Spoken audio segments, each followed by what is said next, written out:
pulling down fire alarm switches.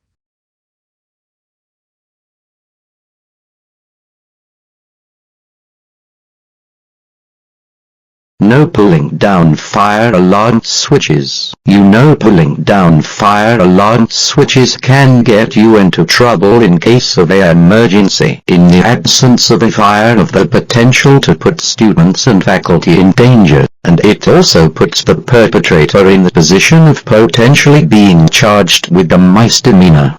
That's it. You're extremely grounded. Go to your room right now.